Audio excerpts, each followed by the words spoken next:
নমস্কার বন্ধুরা, তোমাদের সবাইকে স্বাগত জানাই শ্রুতিতে।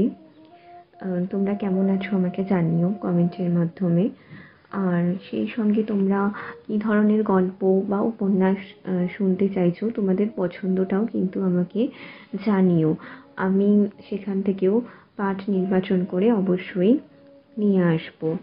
তবে আজকে আমি যেটা এনেছি সেটা হচ্ছে আমাদের সকলেরই প্রিয় রবীন্দ্রনাথ ঠাকুরের গল্পগুচ্ছের একটি গল্প, যেটি আমাদের খুবই ভালো লাগে। আমরা হয়তো অনেকে পাঠ করেছি কিংবা পাঠ করলেও বারবার শুনতে ইচ্ছে করে, সেরকমই একটি গল্প। গল্পটির নাম হচ্ছে মেঘ ও রৌদ্র। এই গল্পটি সাধনা পত্রিকায় প্রকাশিত হয় 1301 বঙ্গাব্দে আশ্বিন কার্তিক সংখ্যায়। গল্পটি 10টি পরিচ্ছেদে বিভক্ত। এখানে কবি রবীন্দ্রনাথ মেঘ আর রৌদ্রের খেলার মধ্যে দিয়ে গল্পের দুই প্রধান চরিত্র গিরিবালা এবং শশীভূষণের মান অভিমান যেমন সুন্দরভাবে ফুটিয়ে তুলেছেন, সেই সঙ্গে সমকালের গ্রাম বাংলার দলাদলি বা স্বার্থপরতার চিত্র আমরা কিন্তু এই গল্পের মধ্যে ভীষণভাবে প্রত্যক্ষ করতে পারি। চলো দেরি না করে শুরু করা যাক। যত পাঠ এগোবে তোমরাও বিষয়টা অনুভব করতে পারবে। আশা করি তোমাদের শুনতে খুবই ভালো লাগবে। চলো শুরু করা যাক আজকের পাঠ, রবীন্দ্রনাথের মেঘ ও রৌদ্র। প্রথম পরিচ্ছেদ। পূর্বদিনে বৃষ্টি হইয়া গিয়াছে, আজ ক্ষান্ত বর্ষণ প্রাতঃকালে ম্লান রৌদ্র ও খণ্ড মেঘে মিলিয়া পরিপক্ব প্রায় আউশ ধানের ক্ষেত্রের উপর পর্যায়ক্রমে আপন আপন সুদীর্ঘ তুলি বুলাইয়া যাইতেছিল। সুবিস্তৃত শ্যাম চিত্রপট একবার আলোকের স্পর্শে উজ্জ্বল পাণ্ডুবর্ণ ধারণ করিতেছিল, আবার পরক্ষণেই ছায়া প্রলেপে গাঢ় স্নিগ্ধতায় অঙ্কিত হইতেছিল।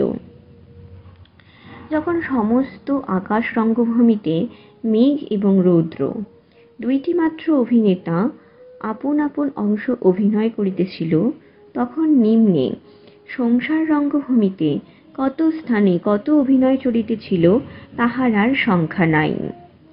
আমরা যেখানে একটি ক্ষুদ্র জীবননাট্যের পট উত্তোলন করিলাম, সেখানে গ্রামে পথের ধারে একটি বাড়ি দেখা যাইতেছে। বাহিরের একটিমাত্র ঘর পাকা এবং সেই ঘরের দুই পার্শ্ব দিয়া জীর্ণ প্রায় ইষ্টকের প্রাচীর গুটিকতক মাটির ঘর বেষ্টন করিয়া আছে। পথ হইতে গড়াদের জানলা দিয়া দেখা যাইতেছে একটি যুবা পুরুষ খালি গায়ে তক্তপোষে বসিয়া বাম হস্তে ক্ষণে ক্ষণে তালপাতার পাখা লইয়া গ্রীষ্ম এবং মশক দূর করিবার চেষ্টা করিতেছেন এবং দক্ষিণ হস্তে বই লইয়া পাঠে নিবিষ্ট আছেন। বাহিরে গ্রামের পথে একটি ডুরে কাপড় পরা বালিকা আঁচলে গুটিকতক কালো জাম লইয়া একে একে নিঃশেষ করিতে করিতে উক্ত গড়াদে দেওয়া জানালার সম্মুখ দিয়া বারংবার যাতায়াত করিতেছিল। মুখের ভাবে স্পষ্টই বোঝা যাইতেছিল, ভিতরে যে মানুষটি তক্তপোষে বসিয়া বই পড়িতেছে তাহার সহিত বালিকার ঘনিষ্ঠ পরিচয় আছে এবং কোনো মতে সে তাহার মনোযোগ আকর্ষণপূর্বক তাহাকে নীরবে অবজ্ঞা ভরে জানাইয়া যাইতে চাহে যে, সম্প্রতি কালোজাম খাইতে আমি অত্যন্ত ব্যস্ত আছি, তোমাকে আমি গ্রাহ্য মাত্র করি না। দুর্ভাগ্যক্রমে ঘরের ভিতরকার অধ্যয়নশীল পুরুষটি চোখে কম দেখেন। দূর হইতে বালিকার নীরব উপেক্ষা তাহাকে স্পর্শ করিতে পারে না। বালিকাও তাহা জানিত, সুতরাং অনেকক্ষণ নিষ্ফল আনাগোনার পর নীরব উপেক্ষার পরিবর্তে কালোজামের আঁটি ব্যবহার করিতে হইল।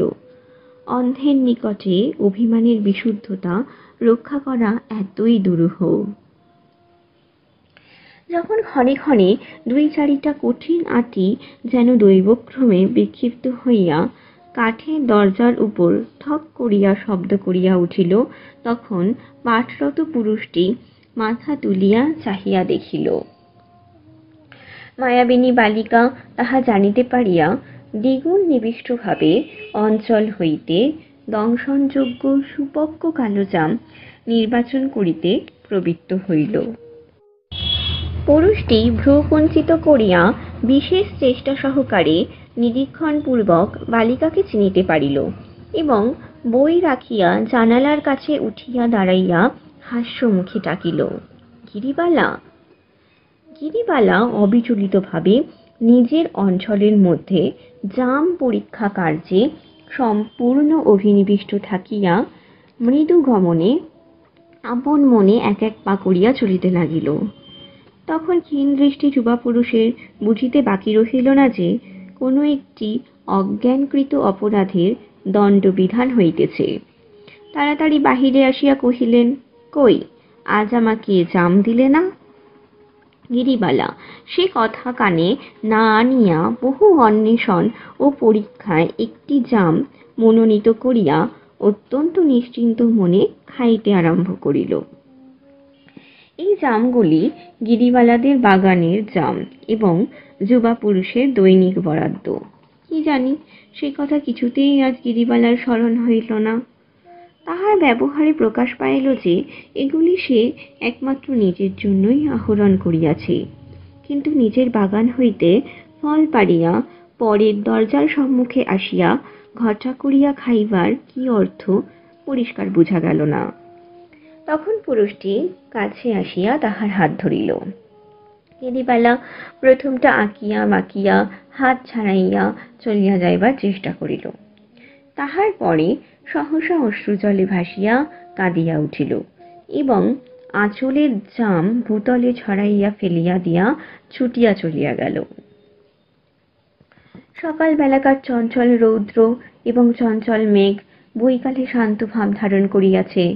শুভ্র স্ফীত মেঘ আকাশের প্রান্তভাগে স্তূপাকার হইয়া পড়িয়া আছে এবং অপরাহ্নের অবসন্ন প্রায় আলোক গাছের পাতায়, পুষ্করিণীর জলে এবং বর্ষাস্নাত প্রকৃতির প্রত্যেক অঙ্গে প্রত্যঙ্গে ঝিকঝিক করিতেছে। আবার সেই বালিকাটিকে সেই গড়াদের জানলার সম্মুখে দেখা যাইতেছে এবং ঘরের মধ্যে সেই যুবা পুরুষটি বসিয়া আছে। প্রভেদের মধ্যে এবেলা বালিকার অঞ্চলে জাম নাই এবং যুবকের হস্তেও বই নাই।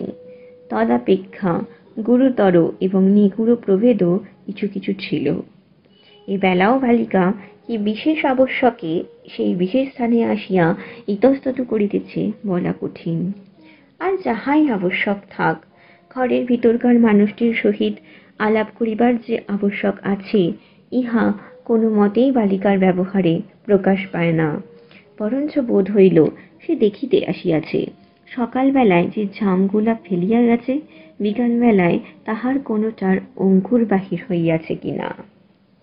কিন্তু অঙ্কুর না বাহির হইবার অন্যান্য কারণের মধ্যে একটি গুরুতর কারণ এই ছিল যে ফলগুলি সম্প্রতি যুবকের সম্মুখে তক্তপোষের উপর রাশীকৃত ছিল এবং বালিকা যখন ক্ষণে ক্ষণে অবনত হইয়া কোনো একটা অনির্দিষ্ট কাল্পনিক পদার্থের অনুসন্ধানে নিযুক্ত ছিল, তখন যুবক মনের হাস্য গোপন করিয়া অত্যন্ত গম্ভীরভাবে একটি একটি জাম নির্বাচন করিয়া সযত্নে আহার করিতেছিল। অবশেষে যখন দুটো একটা আঁটি দৈবক্রমে বালিকার পায়ের কাছে, এমনকি পায়ের উপরে আসিয়া পড়িল, তখন গিরিবালা বুঝিতে পারিল যুবক বালিকার অভিমানের প্রতিশোধ লইতেছেন। কিন্তু এ কি উচিত? যখন সে আপনার ক্ষুদ্র হৃদয়টুকুর সমস্ত গর্ব বিসর্জন দিয়া আত্মসমর্পণ করিবার অবসর খুঁজিতেছে, তখন কি তাহার সেই অত্যন্ত দুরূহ পথে বাধা দেওয়া নিষ্ঠুরতা নহে? ধরা দিতে আসিয়াছে।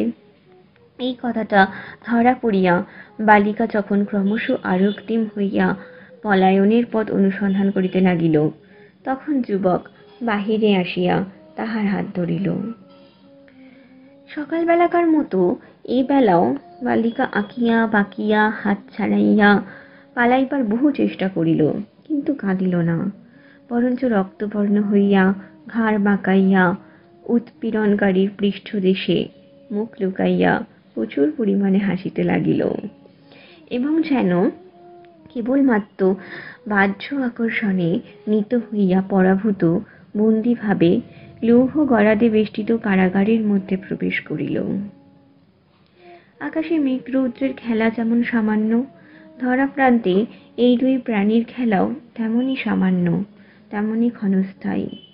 আবার আকাশে মেঘ রৌদ্রের খেলা যেমন সামান্য নহে এবং খেলা নহে, কিন্তু খেলার মতো দেখিতে মাত্র, তেমনি এই দুটি অখ্যাতনামা মনুষ্যের একটি কর্মহীন বর্ষা দিনের ক্ষুদ্র ইতিহাস সংসারের শত শত ঘটনার মধ্যে তুচ্ছ বলিয়া প্রতীয়মান হইতে পারে, কিন্তু ইহা তুচ্ছ নহে। যে বৃদ্ধ বিরাট অদৃষ্ট অবিচল গম্ভীর মুখে অনন্তকাল ধরিয়া যুগের সহিত যুগান্তর গাঁথিয়া তুলিতেছে, সেই বৃদ্ধই বালিকার এই সকাল বিকালের তুচ্ছ হাসি কান্নার মধ্যে জীবনব্যাপী সুখ দুঃখের বীজ অঙ্কুরিত করিয়া তুলিতেছিল।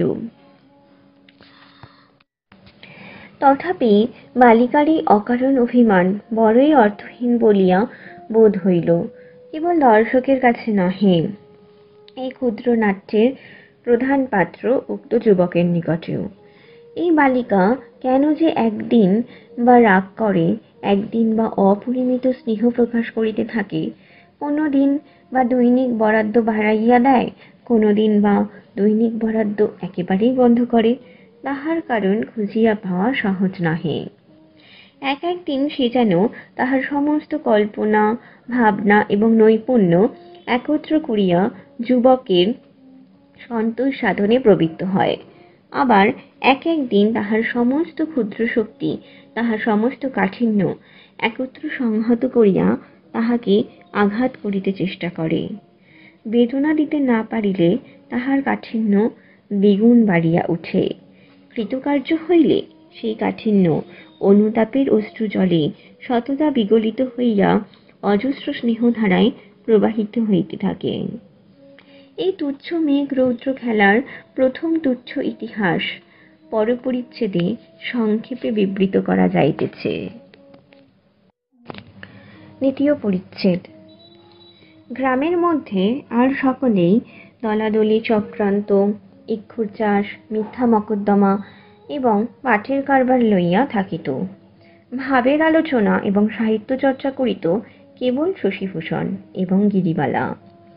ইহাতে কাহারও ঔৎসুক্য বা উৎকণ্ঠার কোনো বিষয় নাই, কারণ গিরিবালার বয়স 10 এবং শশীভূষণ একটি সদ্য বিকশিত MA BL, উভয়ে প্রতিবেশী মাত্র।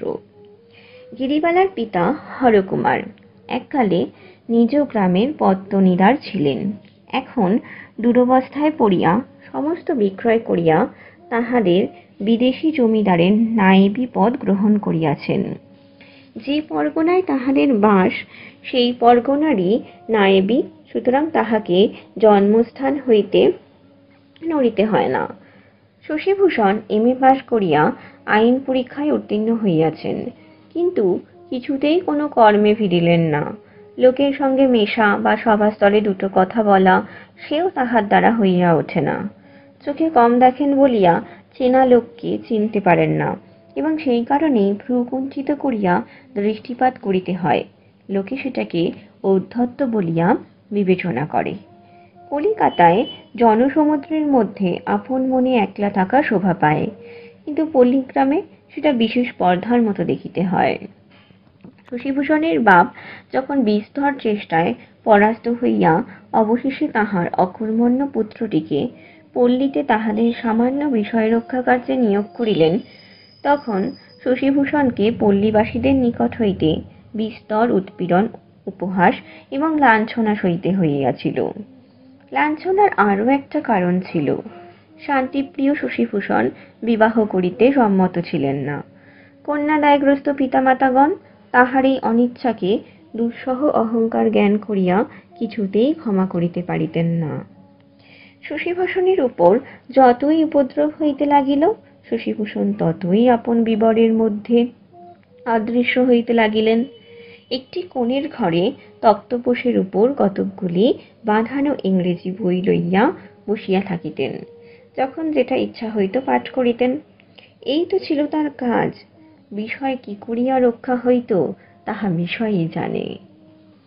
এবং পূর্বেই আভাসে বলা গিয়াছে, মানুষের মধ্যে তাহার সম্পর্ক ছিল কেবল গিরিবালার সহিত।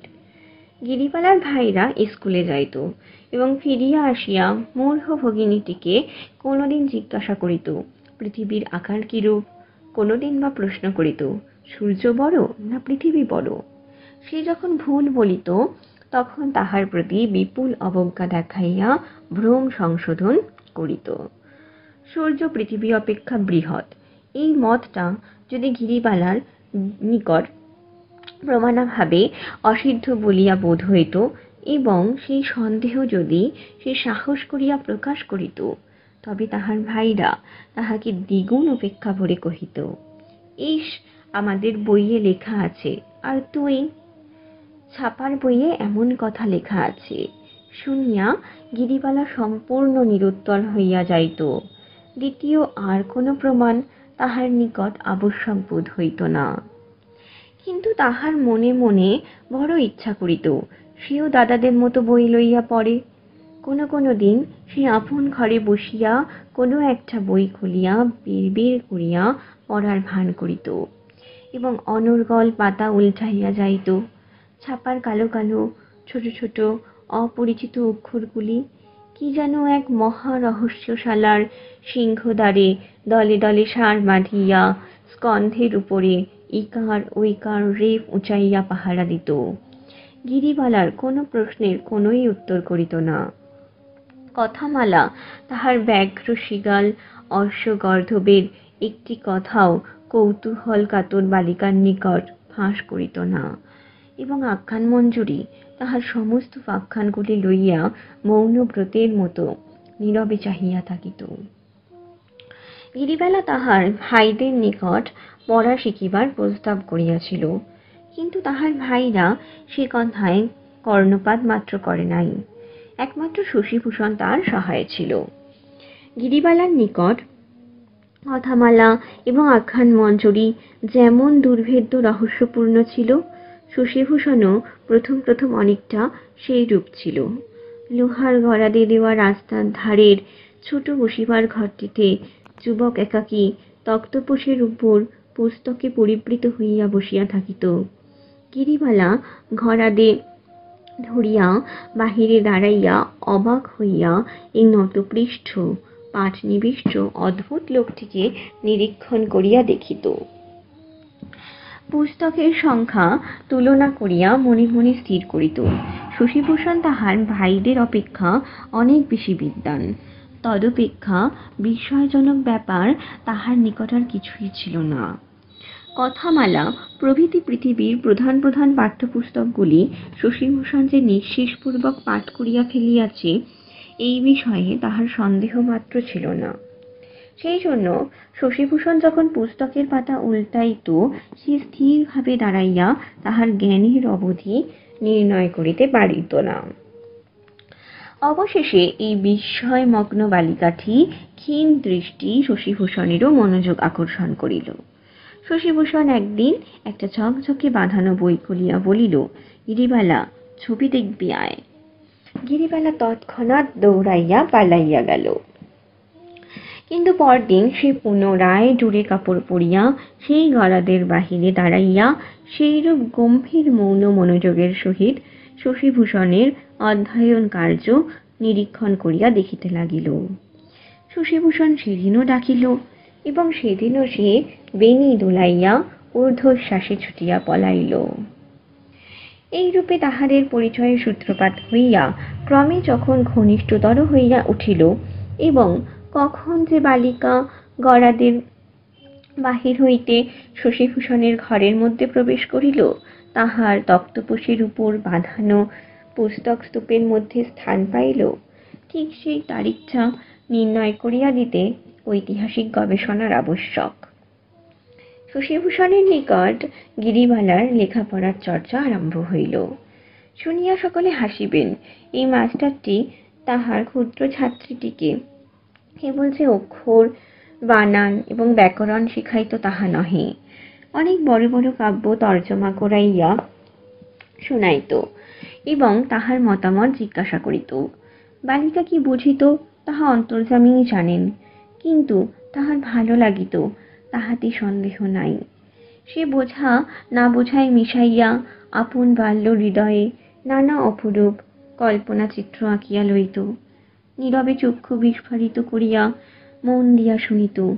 মাঝে মাঝে এক একটা অত্যন্ত অসংহত প্রশ্ন জিজ্ঞাসা করিত এবং কখনো কখনো অকস্মাৎ একটা অসংলগ্ন প্রসঙ্গান্তরে গিয়া উপনীত হইত। শশীভূষণ তাহাতে কখনো কিছু বাধা দিত না। বড় বড় কাব্য সম্বন্ধে এই অতি ক্ষুদ্র সমালোচকের নিন্দা, প্রশংসা, টিকাভাষ্য শুনিয়া সে বিশেষ আনন্দ লাভ করিত। সমস্ত পল্লীর মধ্যে এই গিরিবালাই তাহার একমাত্র সমস্তার বন্ধু। গিরিবালার সহিত শশীভূষণের প্রথম পরিচয় যখন, তখন গিরির বয়স 8 ছিল, এখন তাহার বয়স 10 হইয়াছে। এই 2 বৎসরে সে ইংরাজি ও বাংলা বর্ণমালা শিখিয়া 2-4টি সহজ বই পড়িয়া ফেলিয়াছে এবং শশীভূষণের পক্ষেও পল্লীগ্রাম এই 2 বৎসর নিতান্ত সঙ্গীহীন বিরস ভুলিয়া বোধ হয় নাই। তৃতীয় পরিচ্ছেদ। কিন্তু গিরিবালার বাপ হরকুমারের সহিত শশীভূষণের ভালোরূপ বনিবনাও হয় নাই। হরকুমার প্রথম প্রথম এই MABL এর নিকট মোকদ্দমা মামলা সম্বন্ধে পরামর্শ লইতে আসিত। MABL তাহাতে বড় একটা মনোযোগ করিত না এবং আইনবিদ্যা সম্বন্ধে নায়েবের নিকট আপন অজ্ঞতা স্বীকার করিতে কুণ্ঠিত হইত না। নায়েব সেটাকে নিতান্তই ছল মনে করিত। এমনভাবে বছর 2 কাটিল।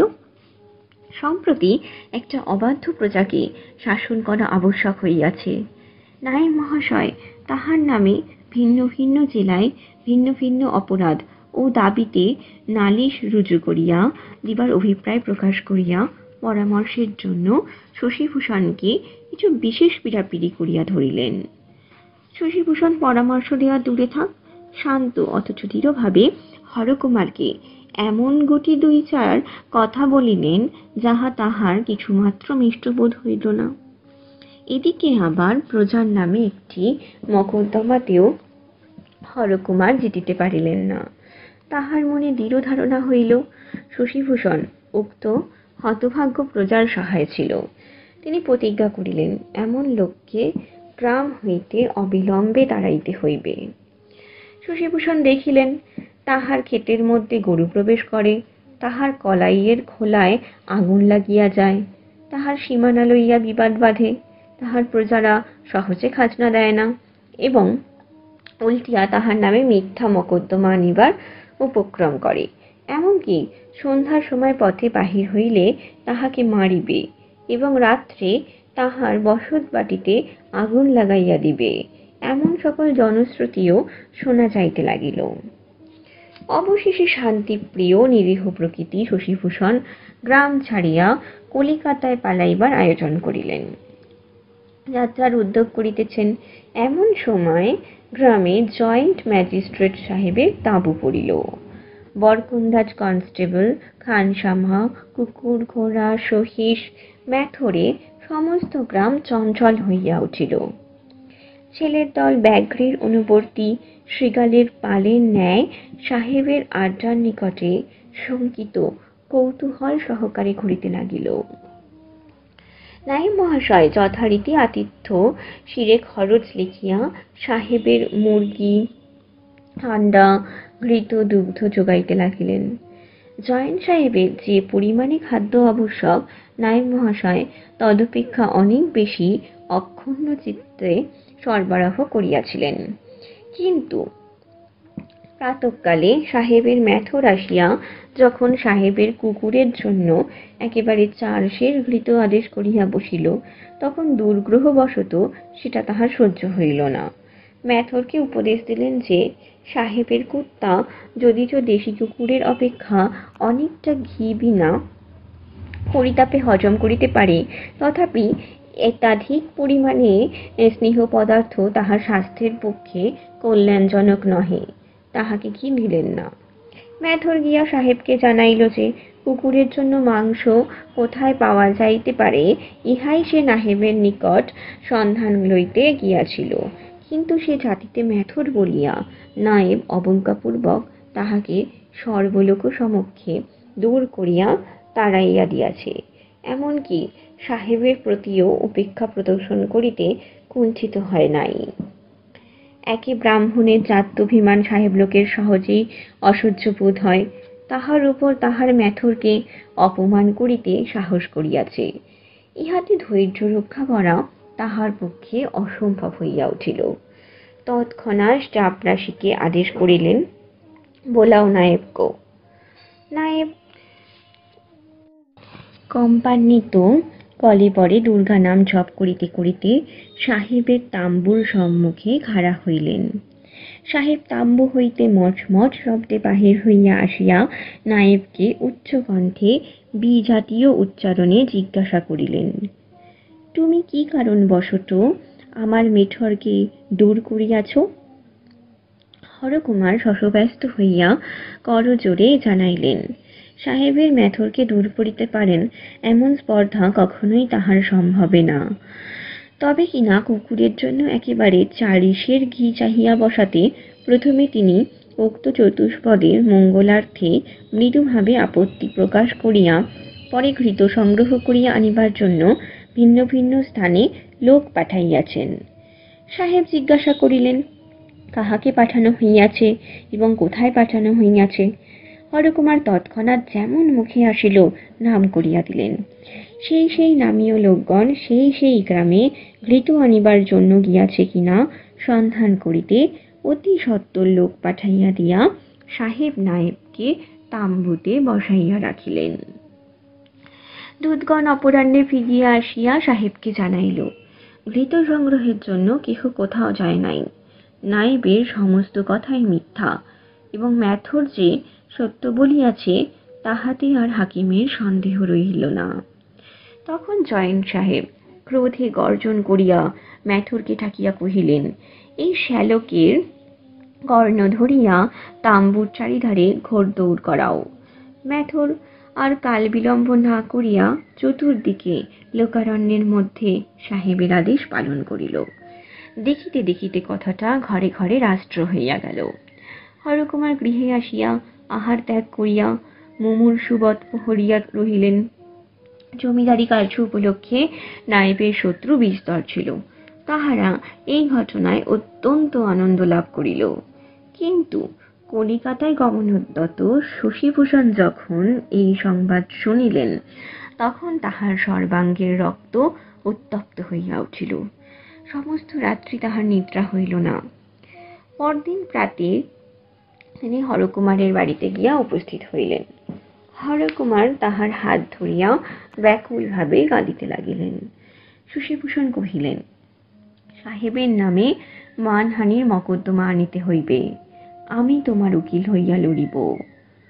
স্বয়ং ম্যাজিস্ট্রেট সাহেবের নামে মকদ্দমা আনিতে হইবে শুনিয়া হরকুমার প্রথমটা ভীত হইয়া উঠিলেন।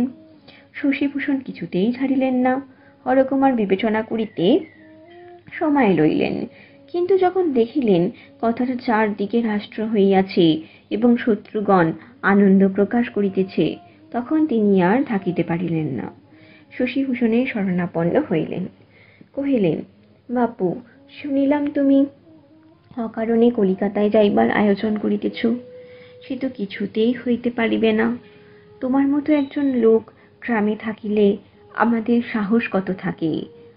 যাহা হোক, আমাকে ঘোর অপমান হইতে উদ্ধার করিতে হইবে। চতুর্থ পরিচ্ছেদ। যে শশীভূষণ চিরকাল লোকচক্ষুর অন্তরালে নির্ভীত নির্জনতার মধ্যে আপনাকে রক্ষা করিবার চেষ্টা করিয়া আসিয়াছেন, তিনি আজ আদালতে আসিয়া হাজির হইলেন। ম্যাজিস্ট্রেট তাহার নালিশ শুনিয়া তাহাকে প্রাইভেট কামরার মধ্যে ডাকিয়া লইয়া অত্যন্ত খাতির করিয়া কহিলেন, শশীবাবু, এই মোকদ্দমাটা গোপনে মিটমাট করিয়া ফেলিলে ভালো হয় নাকি? শশীবাবু টেবিলের উপরিস্থিত একখানি আইন গ্রন্থের মলাটের উপর তাহার কুণ্ঠিত ভ্রু ক্ষীণ দৃষ্টি অত্যন্ত নিবিষ্টভাবে রক্ষা করিয়া কহিলেন, আমার মক্কেলকে আমি এরূপ পরামর্শ দিতে পারি না। তিনি প্রকাশ্যভাবে অপমানিত হইয়াছেন, গোপনে ইহার মিটমাট হইবে কি করিয়া? সাহেব দু চারি কথা বলিয়া বুঝিলেন এই স্বল্পভাষী স্বল্পদৃষ্টি লোকটিকে সহজে বিচলিত করা সম্ভব নহে। কহিলেন, অল রাইট বাবু, দেখা যাউক কতদূর কি হয়। এই বলিয়া ম্যাজিস্ট্রেট সাহেব মোকদ্দমার দিন ফিরাইয়া দিয়া মফস্বল ভ্রমণে বাহির হইলেন। এদিকে জয়েন্ট সাহেব জমিদারকে পত্র লিখিলেন, তোমার নায়েব আমার ভৃত্যদিগকে অপমান করিয়া আমার প্রতি অবজ্ঞা প্রকাশ করে, আশা করি তুমি ইহার সমুচিত প্রতিকার করিবে। জমিদার শশব্যস্ত হইয়া তৎক্ষণাৎ হরকুমারকে তলব করিলেন। নায়েব আদ্যপান্ত সমস্ত ঘটনা খুলিয়া বলিলেন। জমিদার অত্যন্ত বিরক্ত হইয়া কহিলেন, সাহেবের ম্যাথর যখন 40 ঘি চাহিল, তুমি বিনা বাক্য ব্যয়ে তৎক্ষণাৎ কেন দিলে না? তোমার কি বাপের কড়ি লাগিত? হরকুমার অস্বীকার করিতে পারিলেন না যে ইহাতে তাহার পৈতৃক সম্পত্তির কোনরূপ ক্ষতি হইত না। নত শিরে অপরাধ স্বীকার করিয়া কহিলেন, আমার গ্রহ মন্দ, তাই এমন দুর্বুদ্ধি ঘটিয়াছিল। জমিদার কহিলেন, তাহার পর আবার সাহেবের নামে নালিশ করিতে তোমাকে কে বলিল? হরকুমার কহিলেন, ধর্মাবতার, নালিশ করিবার ইচ্ছা আমার ছিল না। ওই আমাদের গ্রামের শশী, তাহার কোথাও কোনো মোকদ্দমা জোটে না, সে ছোড়া নিতান্ত জোর করিয়া প্রায় আমার সম্মতি না লইয়াই এই হাঙ্গামা বাঁধাইয়া বসিয়াছে। শুনিয়া জমিদার শশীভূষণের উপর অত্যন্ত ক্রুদ্ধ হইয়া উঠিলেন। বুঝিলেন লোকটা অপদার্থ নব্য উকিল, কোনো ছুতায় একটা হুজুগ তুলিয়া সাধারণের সমক্ষে পরিচিত হইবার চেষ্টায় আছে। নায়েবকে হুকুম করিয়া দিলেন, মোকদ্দমা তুলিয়া লইয়া যেন অবিলম্বে ছোট বড় ম্যাজিস্ট্রেট যুগলকে ঠান্ডা করা হয়। নায়েব সাহেবের জন্য কিঞ্চিৎ ফল মূল শীতলভোগ উপহার লইয়া জয়েন্ট ম্যাজিস্ট্রেটের বাসায় গিয়া হাজির হইলেন। সাহেবকে জানাইলেন সাহেবের নামে মকদ্দমা করা তাহার আদিও স্বভাব বিরুদ্ধ। কেবল শশীভূষণ নামে গ্রামের একটি অজাতশত্রু অপগণ্ড অর্বাচীন উকিল তাহাকে এক প্রকার না জানাইয়াই এইরূপ স্পর্ধার কাজ করিয়াছে। সাহেব শশীভূষণের প্রতি অত্যন্ত বিরক্ত এবং নায়েবের প্রতি বড় সন্তুষ্ট হইলেন এবং কহিলেন, রাগের মাথায় নায়েব বাবুকে দণ্ডবিধান করিয়া তিনি দুঃখিত আছেন। সাহেব বাংলা ভাষার পরীক্ষায় সম্প্রতি পুরস্কার লাভ করিয়া সাধারণের সহিত সাধু ভাষায় বাক্যালাপ করিয়া থাকেন। নায়েব কহিলেন, মা বাপ কখনো বা রাগ করিয়া শাস্তিও দিয়া থাকেন, কখনো বা আদর করিয়া কোলেও টানিয়া লন। ইহাতে সন্তানের বা মা বাপের দুঃখের কোনো কারণ নাই। অতঃপর জয়েন্ট সাহেবের সমস্ত ভৃত্যবর্গকে যথাযোগ্য পারিতোষিক দিয়া হরকুমার মফস্বলে ম্যাজিস্ট্রেট সাহেবের সহিত দেখা করিতে গেলেন। ম্যাজিস্ট্রেট তাহার মুখে শশীভূষণের স্পর্ধার কথা শুনিয়া কহিলেন, আমিও আশ্চর্য হইতেছিলাম যে নায়েববাবুকে বরাবর ভালো লোক বলিয়াই জানিতাম, তিনি যে সর্বাগ্রে আমাকে জানাইয়া গোপনে মিটমাট না করিয়া হঠাৎ মোকদ্দমা আনিবেন, এ কি অসম্ভব ব্যাপার। এখন সমস্ত বুঝিতে পারিতেছি। অবশেষে নায়েবকে জিজ্ঞাসা করিলেন, শশী কংগ্রেসে যোগ দিয়াছে কিনা? নায়েব অম্লান মুখে বলিলেন, হাঁ। সাহেব তাহার সাহেবী বুদ্ধিতেই স্পষ্টই বুঝিতে পারিলেন এই সমস্তই কংগ্রেসের চাল। একটা পাকচক্র বাঁধাইয়া অমৃতবাজারে প্রবন্ধ লিখিয়া গভর্নমেন্টের সহিত খিটিমিটি করিবার জন্য কংগ্রেসের ক্ষুদ্র ক্ষুদ্র চালাগণ লুক্কায়িতভাবে চতুর্দিকে অবসর অনুসন্ধান করিতেছে। এই সকল ক্ষুদ্র কণ্ঠকগণকে একদমে দলন করিয়া ফেলিবার জন্য ম্যাজিস্ট্রেটের হস্তে অধিকতর সরাসরি ক্ষমতা দেওয়া হয় নাই বলিয়াই সাহেব ভারতবর্ষীয় গভর্নমেন্টকে অত্যন্ত দুর্বল গভর্নমেন্ট বলিয়া মনে মনে ধিক্কার দিলেন। কিন্তু কংগ্রেসওয়ালা শশীভূষণের নাম ম্যাজিস্ট্রেটের মনে রহিল। পঞ্চম পরিচ্ছেদ। সংসারে বড় বড় ব্যাপারগুলি যখন প্রবলভাবে গজাইয়া উঠিতে থাকে, তখন ছোট ছোট ব্যাপারগুলিও ক্ষুধিত ক্ষুদ্র শিকড়জাল লইয়া জগতের উপর আপন দাবি বিস্তার করিতে ছাড়ে না। শশীভূষণ যখন এই ম্যাজিস্ট্রেটের হাঙ্গামা লইয়া বিশেষ ব্যস্ত, যখন বিস্তৃত পুঁথিপত্র হইতে আইন উদ্ধার করিতেছেন, মনে মনে বক্তৃতায় শান দিতেছেন, কল্পনায় সাক্ষীকে জেরা করিতে বসিয়া গিয়াছেন ও প্রকাশ্য আদালতের লোকারণ্য দৃশ্য এবং এই যুদ্ধ পর্বের ভাবি পর্বাধ্যায়গুলি মনে আনিয়া ক্ষণে ক্ষণে কম্পিত ও ঘর্মাক্ত হইয়া উঠিতেছেন, তখন তাহার ক্ষুদ্র ছাত্রীটি তাহার ছিন্নপ্রায় চারুপাঠ ও মসি বিচিত্র লিখিবার খাতা, বাগান হইতে কখনো ফুল কখনো ফল, মাতৃভাণ্ডার হইতে কোনোদিন আচার, কোনোদিন নারিকেলের মিষ্টান্ন, কোনোদিন পাতায় মোড়া কেতকী কিশোর সুগন্ধি গৃহ নির্মিত খয়ের আনিয়া নিয়মিত সময়ে তাহার দ্বারে আসিয়া উপস্থিত হইত।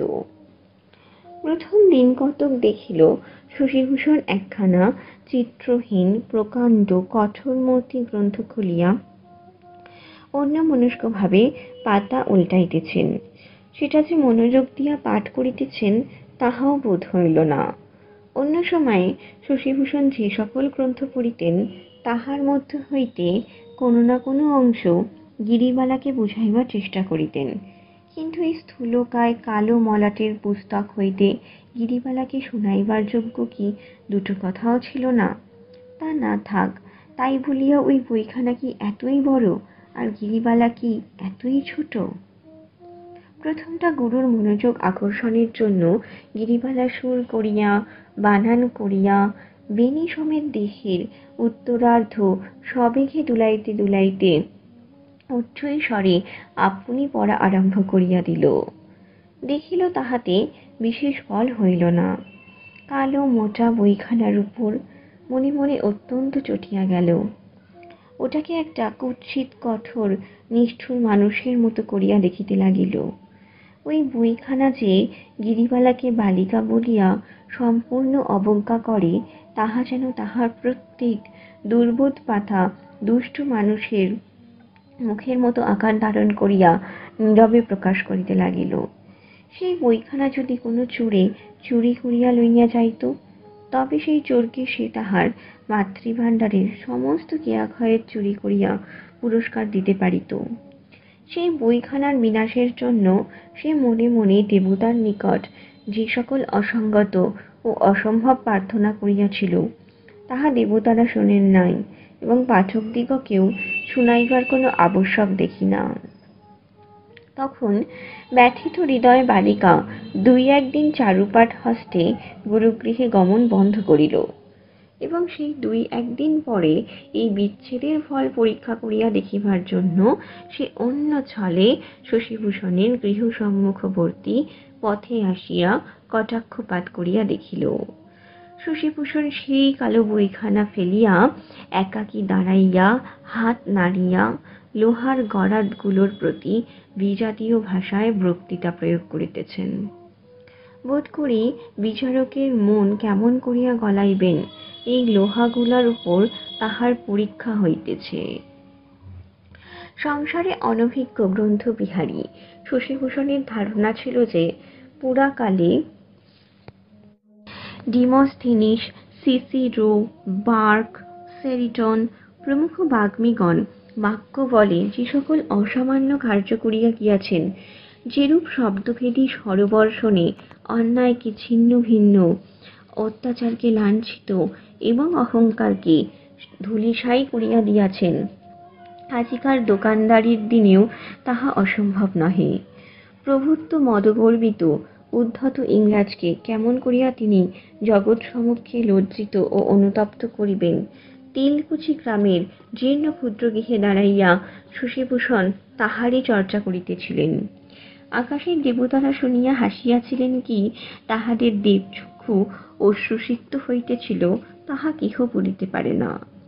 সুতরাং সেদিন গিরিবালা তাহার দৃষ্টিপথে পড়িল না। সেদিন বালিকার অঞ্চলে জাম ছিল না। পূর্বে একবার জামের আঁটি ধরা পড়িয়া অবধি ওই ফল সম্বন্ধে সে অত্যন্ত সংকুচিত ছিল, এমনকি শশীভূষণ যদি কোনোদিন নিরীহভাবে জিজ্ঞাসা করিত, গিরি আজ জাম নেই, সে সেটাকে গূঢ় উপহাস জ্ঞান করিয়া সক্ষোভে যাও বলিয়া তর্জনা করিয়া পলায়নের উপক্রম করিত। জামের আটির অভাবে আজ তাহাকে একটা কৌশল অবলম্বন করিতে হইল। সহসা দূরের দিকে দৃষ্টিক্ষেপ করিয়া বালিকা উচ্চৈ স্বরে বলিয়া উঠিল, স্বর্ণ ভাই, তুই যাস নে, আমি এখনই যাচ্ছি। পুরুষ পাঠক মনে করিতে পারেন যে কথাটা স্বর্ণলতা নামক কোনো দূরবর্তিনী সঙ্গিনীকে লক্ষ্য করিয়া উচ্চারিত, কিন্তু পাঠিকারা সহজেই বুঝিতে পারিবেন দূরে কেহই ছিল না, লক্ষ্য অত্যন্ত নিকট। কিন্তু হায়, অন্ধ পুরুষের প্রতি সেই লক্ষ্য ভ্রষ্ট হইয়া গেল। শশীভূষণ যে শুনিতে পান নাই তাহা নহে, তিনি তাহার মর্ম গ্রহণ করিতে পারিলেন না। তিনি মনে করিলেন বালিকা সত্যই ক্রীড়ার জন্য উৎসুক, এবং সেদিন তাহাকে খেলা হইতে অধ্যয়নে আকর্ষণ করিয়া আনিতে তাহার অধ্যবসায় ছিল না, কারণ তিনিও সেদিন কোনো কোনো হৃদয়ের দিকে লক্ষ্য করিয়া নিম্নস্বর সন্ধান করিতেছিলেন। বালিকার ক্ষুদ্র হস্তের সামান্য লক্ষ্য যেমন ব্যর্থ হইয়াছিল, তাহার শিক্ষিত হস্তের মহৎ লক্ষ্য সেইরূপ ব্যর্থ হইয়াছিল। পাঠকেরা সেই সংবাদ পূর্বেই অবগত হইয়াছেন। জামের আটির একটা গুণ এই যে একে একে অনেকগুলি নিক্ষেপ করা যায়। চারিটি নিষ্ফল হইলে অন্তত পঞ্চমটি ঠিক স্থানে গিয়া লাগিতে পারে। কিন্তু স্বর্ণ হাজার কাল্পনিক হোক, তাহাকে এখনই যাচ্ছি আশা দিয়া অধিকক্ষণ দাঁড়াইয়া থাকা যায় না। থাকিলে স্বর্ণের অস্তিত্ব সম্বন্ধে লোকের স্বভাবতই সন্দেহ জন্মিতে পারে। সুতরাং যে উপায়টি যখন নিষ্ফল হইল, তখন গিরিবালাকে অবিলম্বে চলিয়া যায়। তথাপি স্বর্ণনাম্নী কোনো দূরস্থিত সহচরীর সঙ্গ লাভ করিবার অভিলাষ আন্তরিক হইলে যেরূপ সবেগে উৎসাহের সহিত পাদচারণা করা স্বাভাবিক হইত, গিরিবালার গতিতে তাহা লক্ষিত হইল না। সে যেন তাহার পৃষ্ঠ দিয়া অনুভব করিবার চেষ্টা করিতেছিল পশ্চাতে কেহ আসিতেছে কিনা। যখন নিশ্চয় বুঝিল কেহ আসিতেছে না, তখন আশার শেষতম ক্ষীণতম ভগ্নাংশটুকু লইয়া একবার পশ্চাৎ ফিরিয়া চাহিয়া দেখিল, এবং কাহাকেও না দেখিয়া সেই ক্ষুদ্র আশাটুকু এবং শিথিল পত্র চারুপাঠখানি খণ্ড খণ্ড করিয়া ছিঁড়িয়া পথে ছড়াইয়া দিল। শশীভূষণ তাহাকে যে বিদ্যাটুকু দিয়াছে সেটুকু যদি সে কোনো মতে ফিরাইয়া দিতে পারিত, তবে বোধ হয় পরিত্যজ্য জামের আঁটির মতো সে সমস্তই শশীভূষণের দ্বারের সম্মুখে সশব্দে নিক্ষেপ করিয়া দিয়া চলিয়া আসিত। বালিকা প্রতিজ্ঞা করিল, দ্বিতীয়বার শশীভূষণের সহিত দেখা হইবার পূর্বেই সে সমস্ত পড়াশোনা ভুলিয়া যাইবে। তিনি যে প্রশ্ন জিজ্ঞাসা করিবেন তাহার কোনোটিরই উত্তর দিতে পারিবে না, একটিরও না। তখন শশীভূষণ অত্যন্ত জব্দ হইবে। গিরিবালার দুই চক্ষু জলে ভরিয়া আসিল। পড়া ভুলিয়া গেলে শশীভূষণের যে কিরূপ তীব্র অনুতাপের কারণ হইবে তাহা মনে করিয়া সে পীড়িত হৃদয়ে কিঞ্চিৎ সান্ত্বনা লাভ করিল, এবং কেবলমাত্র শশীভূষণের দোষে বিস্মৃত শিক্ষা সেই হতভাগিনী ভবিষ্যৎ গিরিবালাকে কল্পনা করিয়া তাহার নিজের প্রতি করুণা রস উচ্ছ্বলিত হইয়া উঠিল। আকাশে মেঘ করিতে লাগিল। বর্ষাকালে এমন মেঘ প্রতিদিন করিয়া থাকে। গিরিবালা পথের প্রান্তে একটা গাছের আড়ালে দাঁড়াইয়া অভিমানে ফুলিয়া ফুলিয়া কাঁদিতে লাগিল। এমন অকারণ কান্না প্রতিদিন কত বালিকা কাঁদিয়া থাকে, উহার মধ্যে লক্ষ্য করিবার বিষয় কিছুই ছিল না। ষষ্ঠ পরিচ্ছেদ। শশীভূষণের আইন সম্বন্ধীয় গবেষণা এবং বক্তৃতা চর্চা কি কারণে ব্যর্থ হইয়া গেল তাহা পাঠকদের অগোচর নাই। ম্যাজিস্ট্রেটের নামে মকদ্দমা অকস্মাৎ মিটিয়া গেল। হরকুমার তাহাদের জেলার বেঞ্চে অনারারি ম্যাজিস্ট্রেট নিযুক্ত হইলেন। একখানা মলিন চাপকান ও তৈলাক্ত পাগড়ি পরিয়া হরকুমার আজকাল প্রায়ই জেলায় গিয়া সাহেব সুবাদিগকে নিয়মিত সেলাম করিয়া আসেন। শশীভূষণের সেই কালো মোটা বইখানার প্রতি এতদিন পরে গিরিবালার অভিশাপ ফলিতে আরম্ভ করিল। সে একটি অন্ধকার কোণে নির্বাসিত হইয়া অনাদৃত বিস্মৃতভাবে ধূলিস্তর সংগ্রহে প্রবৃত্ত হইল। কিন্তু তাহার অনাদর দেখিয়া যে বালিকা আনন্দ লাভ করিবে, সেই গিরিবালা কোথায়? শশীভূষণ যেদিন প্রথম আইনের গ্রন্থ বন্ধ করিয়া বসিলেন, সেই দিনই হঠাৎ বুঝিতে পারিলেন গিরিবালা আসে নাই। তখন একে একে এই কয়দিনের ইতিহাস অল্পে অল্পে তাহার মনে পড়িতে লাগিল। একদিন উজ্জ্বল প্রভাতে গিরিবালা অঞ্চল ভরিয়া নববর্ষার আর্দ্র বকুল ফুল আনিয়াছিল। তাহাকে দেখিয়াও যখন তিনি গ্রন্থ হইতে দৃষ্টি তুলিলেন না, তখন তাহার উচ্ছ্বাসে সহসা বাধা পড়িল। সেই তাহার অঞ্চলবিদ্ধ একটা সুতা বাহির করিয়া নত শিরে একটি একটি করিয়া ফুল লইয়া মালা গাঁথিতে লাগিল। মালা অত্যন্ত ধীরে ধীরে গাঁথিল, অনেক বিলম্বে শেষ হইল। বেলা হইয়া আসিল, গিরিবালার ঘরে ফিরিবার সময় হইল।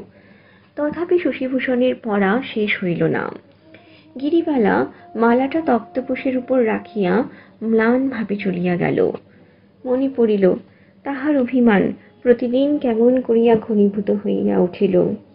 কবে হইতে সে তাহার ঘরে প্রবেশ না করিয়া ঘরের সম্মুখবর্তী পথে মধ্যে মধ্যে দেখা দিত এবং চলিয়া যাইত। অবশেষে কবে হইতে বালিকা সেই পথে আসাও বন্ধ করিয়াছে, সেও তো আজ কিছুদিন হইল। গিরিবালার অভিমান তো এতদিন স্থায়ী হয় না। শশীভূষণ একটা দীর্ঘ নিঃশ্বাস ফেলিয়া হতবুদ্ধি হতকর্মের মতো দেয়ালে পিঠ দিয়া বসিয়া রহিলেন। ক্ষুদ্র ছাত্রীটি না আসাতে তাহার পাঠ্যগ্রন্থগুলি নিতান্ত বিস্বাদ হইয়া আসিল। বই টানিয়া টানিয়া লইয়া ২-৪ পাতা পড়িয়া ফেলিয়া দিতে হয়। লিখিতে লিখিতে ক্ষণে ক্ষণে সচকিতে পথের দিকে দ্বারের অভিমুখে প্রতীক্ষাপূর্ণ দৃষ্টি বিক্ষিপ্ত হইতে থাকে এবং লেখাভঙ্গ হয়। শশীভূষণের আশঙ্কা হইল গিরিবালার অসুখ হইয়া থাকিবে। গোপনে সন্ধান লইয়া জানিলেন সেই আশঙ্কা অমূলক। গিরিবালা আজকাল আর ঘর হইতে বাহির হয় না। তাহার জন্য পাত্র স্থির হইয়াছে। গিরি যেদিন চারুপাঠের ছিন্ন খণ্ডে গ্রামের পঙ্কিল পথ বিকীর্ণ করিয়াছিল, তাহার পরদিন প্রত্যুষে ক্ষুদ্র অঞ্চলে বিচিত্র উপহার সংগ্রহ করিয়া দ্রুতপদে ঘর হইতে বাহির হইয়া আসিতেছিল। অতিশয় গ্রীষ্ম হওয়াতে নিদ্রাহীন রাত্রি অতিবাহন করিয়া হরকুমার ভোরবেলা হইতে বাহিরে বসিয়া গা খুলিয়া তামাক খাইতেছিলেন। গিরিকে জিজ্ঞাসা করিলেন, কোথায় যাচ্ছিস? গিরি কহিল, শশীদাদার বাড়ি। হরকুমার ধমক দিয়া কহিলেন, শশীদাদার বাড়ি যেতে হবে না, ঘরে যা। এই বলিয়া আসন্ন শ্বশুর গৃহবাস বয়ঃপ্রাপ্ত কন্যার লজ্জার অভাব সম্বন্ধে বিস্তর তিরস্কার করিলেন। সেই দিন হইতে তাহার বাহিরে আসা বন্ধ হইয়াছে। এবার আর তাহার অভিমান ভঙ্গ করিবার অবসর জুটিল না। আমসত্ত্ব, কিয়াখয়ের এবং জারক নেবু ভাণ্ডারের যথাস্থানে ফিরিয়া গেল। বৃষ্টি পড়িতে লাগিল, বকুল ফুল ঝরিতে লাগিল, গাছ ভরিয়া পেয়ারা পাকিয়া উঠিল এবং শাঁকাস্খলিত পক্ষী চঞ্চুক্ষত সুপক্ক কালো জামের তরুদল প্রতিদিন সমাচ্ছন্ন হইতে লাগিল। হায়, সেই ছিন্ন প্রায় চারুপাঠখানিও আর নাই। সপ্তম পরিচ্ছেদ। গ্রামে গিরিবালার বিবাহে যেদিন সানাই বাজিতেছিল, সেদিন অনিমন্ত্রিত শশীভূষণ নৌকা করিয়া কলিকাতা অভিমুখে চলিতেছিলেন। মকদ্দমা উঠাইয়া লওয়া অবধি হরকুমার শশীকে বিষচক্ষে দেখিতেন, কারণ তিনি মনে মনে স্থির করিয়াছিলেন শশী তাহাকে নিশ্চয় ঘৃণা করিতেছে। শশীর মুখে চোখে ব্যবহারে তিনি তাহার সহস্র কাল্পনিক নিদর্শন দেখিতে লাগিলেন। গ্রামের সকল লোকই তাহার অপমান বৃত্তান্ত ক্রমশ বিস্মিত হইতেছে। কেবল শশীভূষণ একাকী সেই দুঃস্মৃতি জাগাইয়া রাখিয়াছে মনে করিয়া তিনি তাহাকে দুই চক্ষে দেখিতে পারিতেন না। তাহার সহিত সাক্ষাৎ হইবা মাত্র তাহার অন্তঃকরণের মধ্যে একটুখানি সলজ্জ সংকোচ এবং সেই সঙ্গে প্রবল আক্রোশের সঞ্চার হইত। শশীকে গ্রাম ছাড়া করিতে হইবে বলিয়া হরকুমার প্রতিজ্ঞা করিয়া বসিলেন। শশীভূষণের মতো লোককে গ্রাম ছাড়া করা কাজটা তেমন দুরূহ নহে। নায়েব মশায়ের অভিপ্রায় অনতিবিলম্বে সফল হইল। একদিন সকালবেলা পুস্তকের বোঝা এবং গুটি 2-4 টিনের বাক্স সঙ্গে লইয়া শশী নৌকায় চড়িলেন। গ্রামের সহিত তাহার যে একটি সুখের বন্ধন ছিল সেও আজ সমারোহ সহকারে ছিন্ন হইতেছে। সুকোমল বন্ধনটি যে কত দৃঢ়ভাবে তাহার হৃদয়কে বেষ্টন করিয়া ধরিয়াছিল তাহা তিনি পূর্বে সম্পূর্ণরূপে জানিতে পারেন নাই। আজ যখন নৌকা ছাড়িয়া দিল, গ্রামের বৃক্ষচূড়াগুলি অস্পষ্ট এবং উৎসবের বাদ্যধ্বনি ক্ষীণতর হইয়া আসিল, তখন সহসা অশ্রুবাষ্পে হৃদয় স্ফীত হইয়া উঠিয়া তাহার কণ্ঠ রোধ করিয়া ধরিল। রক্তোচ্ছ্বাস বেগে কপালের শিরাগুলা টনটন করিতে লাগিল এবং জগৎ সংসারের সমস্ত দৃশ্য ছায়া নির্মিত মায়া মরীচিকার মতো অত্যন্ত অস্পষ্ট প্রতিভাত হইল। প্রতিকূল বাতাস অতিশয় বেগে বহিতেছিল, সেই জন্য স্রোত অনুকূল হইলেও নৌকা ধীরে ধীরে অগ্রসর হইতেছিল। এমন সময় নদীর মধ্যে এক কাণ্ড ঘটিল, যাহাতে শশীভূষণের যাত্রার ব্যাঘাত করিয়া দিল। স্টেশন ঘাট হইতে সদর মহকুমা পর্যন্ত একটি নূতন স্টিমার লাইন সম্প্রতি খুলিয়াছে। সেই স্টিমারটি সশব্দে পক্ষ সঞ্চালন করিয়া ঢেউ তুলিয়া উজানে আসিতেছিল। জাহাজে নূতন লাইনের অল্প বয়স্ক ম্যানেজার সাহেব এবং অল্প সংখ্যক যাত্রী ছিল। যাত্রীদের মধ্যে শশীভূষণের গ্রাম হইতেও কেহ কেহ উঠিয়াছিল। একটি মহাজনের নৌকা কিছু দূর হইতে এই স্টিমারের সহিত পাল্লা দিয়া আসিতে চেষ্টা করিতেছিল, আবার মাঝে মাঝে ধরি করিতেছিল, আবার মাঝে মাঝে পশ্চাতে পড়িতেছিল। মাঝির ক্রমশ রোগ চাপিয়া গেল। সে প্রথম পালের উপর দ্বিতীয় পাল এবং দ্বিতীয় পালের উপর ক্ষুদ্র তৃতীয় পালটা পর্যন্ত তুলিয়া দিল। বাতাসের বেগে সুদীর্ঘ মাস্তুল সম্মুখে আনত হইয়া পড়িল এবং বিদীর্ণ তরঙ্গরাশি অট্টকলস্বরে নৌকার দুই পার্শ্বে উন্মত্তভাবে নৃত্য করিতে লাগিল। নৌকা তখন ছিন্ন বল্গা অশ্বের ন্যায় ছুটিয়া চলিল। এক স্থানে স্টিমারের পথ কিঞ্চিৎ বাঁকা ছিল, সেইখানে সংক্ষিপ্ততর পথ অবলম্বন করিয়া নৌকা স্টিমারকে ছাড়াইয়া গেল। ম্যানেজার সাহেব আগ্রহ ভরে রেলের উপর ঝুঁকিয়া নৌকার এই প্রতিযোগিতা দেখিতেছিল। যখন নৌকা তাহার পূর্ণতম বেগ প্রাপ্ত হইয়াছে এবং স্টিমারকে হাত 2 ছড়াইয়া গিয়াছে, এমন সময় সাহেব হঠাৎ একটা বন্দুক তুলিয়া স্ফীত পাল লক্ষ্য করিয়া আওয়াজ করিয়া দিল। এক মুহূর্তে পাল ফাটিয়া গেল, নৌকা ডুবিয়া গেল, স্টিমার নদীর বাঁকের অন্তরালে অদৃশ্য হইয়া গেল। ম্যানেজার কেন যে এমন করিল তাহা বলা কঠিন। ইংরাজ নন্দনের মনের ভাব আমরা বাঙালি হইয়া ঠিক বুঝিতে পারি না। হয়তো দিশি পালের প্রতিযোগিতা সে সহ্য করিতে পারে নাই, হয়তো একটা স্ফীত বিস্তীর্ণ পদার্থ বন্দুকের গুলির দ্বারা চোখের পলকে বিদীর্ণ করিবার একটা হিংস্র প্রলোভন আছে, হয়তো এই গর্বিত নৌকাটার বস্ত্রখণ্ডের মধ্যে গুটি কয়েক ফুটা করিয়া নিমেষের মধ্যে ইহার নৌকা লীলা সমাপ্ত করিয়া দিবার মধ্যে একটা প্রবল পৈশাচিক হাস্যরস আছে। নিশ্চয় জানি না, কিন্তু ইহা নিশ্চয় ইংরেজের মনের ভিতরে একটুখানি বিশ্বাস ছিল যে এই রসিকতাটুকু করার দরুন সে কোনো রূপ শাস্তির দায়িক নহে, এবং ধারণা ছিল যাহাদের নৌকা গেল এবং সম্ভবত প্রাণ সংশয়, তাহারা মানুষের মধ্যেই গণ্য হইতে পারে না। সাহেব যখন বন্দুক তুলিয়া গুলি করিল এবং নৌকা ডুবিয়া গেল, তখন শশীভূষণের পানসি ঘটনাস্থলের নিকটবর্তী হইয়াছে। শেষোক্ত ব্যাপারটি শশীভূষণ প্রত্যক্ষ দেখিতে পাইলেন। তাড়াতাড়ি নৌকা লইয়া গিয়া মাঝি মাল্লাদিগকে উদ্ধার করিলেন। কেবল এক ব্যক্তি ভিতরে বসিয়া রন্ধনের জন্য মশলা পিষিতেছিল। তাহাকে আর দেখা গেল না। বর্ষার নদী খরবেগে বহিয়া চলিল। শশীভূষণের হৃৎপিণ্ডের মধ্যে উত্তপ্ত রক্ত ফুটিতে লাগিল। আইন অত্যন্ত মন্দগতি। সে একটা বৃহৎ জটিল লৌহযন্ত্রের মতো তৌল করিয়া সে প্রমাণ গ্রহণ করে এবং নির্বিকারভাবে সে শাস্তি বিভাগ করিয়া দেয়। তাহার মধ্যে মানব হৃদয়ের উত্তাপ নাই, কিন্তু ক্ষুধার সহিত ভোজন, ইচ্ছার সহিত উপভোগ ও রসের সহিত শাস্তিকে বিচ্ছিন্ন করিয়া দেওয়া শশীভূষণের নিকট সমান অস্বাভাবিক বলিয়া বোধ হইল। অনেক অপরাধ আছে যাহা প্রত্যক্ষ করিবা মাত্র তৎক্ষণাৎ নিজ হস্তে তাহার শাস্তি বিধান না করিলে অন্তর্যামী বিধাতা পুরুষ যেন অন্তরের মধ্যে থাকিয়া প্রত্যক্ষকারীকে দগ্ধ করিতে থাকেন। তখন আইনের কথা স্মরণ করিয়া সান্ত্বনা লাভ করিতে হৃদয় লজ্জা বোধ করে। কিন্তু কলের আইন এবং কলের জাহাজ ম্যানেজারটিকে শশীভূষণের নিকট হইতে দূরে লইয়া গেল। তাহাতে জগতের আর কি উপকার হইয়াছিল বলিতে পারি না, কিন্তু সে যাত্রায় নিঃসন্দেহ শশীভূষণের ভারতবর্ষীয় প্লীহা রক্ষা পাইয়াছিল। মাঝি মাল্লা যাহারা বাঁচিল তাহাদিগকে লইয়া শশী গ্রামে ফিরিয়া আসিলেন।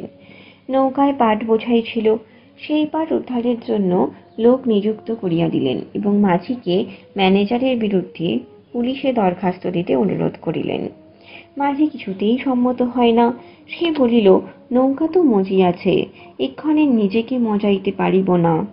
প্রথমত পুলিশকে দর্শনী দিতে হইবে, তাহার পর কাজকর্ম আহার নিদ্রা ত্যাগ করিয়া আদালতে আদালতে ঘুরিতে হইবে, তাহার পর সাহেবের নামে নালিশ করিয়া কি বিপাকে পড়িতে হইবে ও কি ফল লাভ হইবে তাহা ভগবানই জানেন।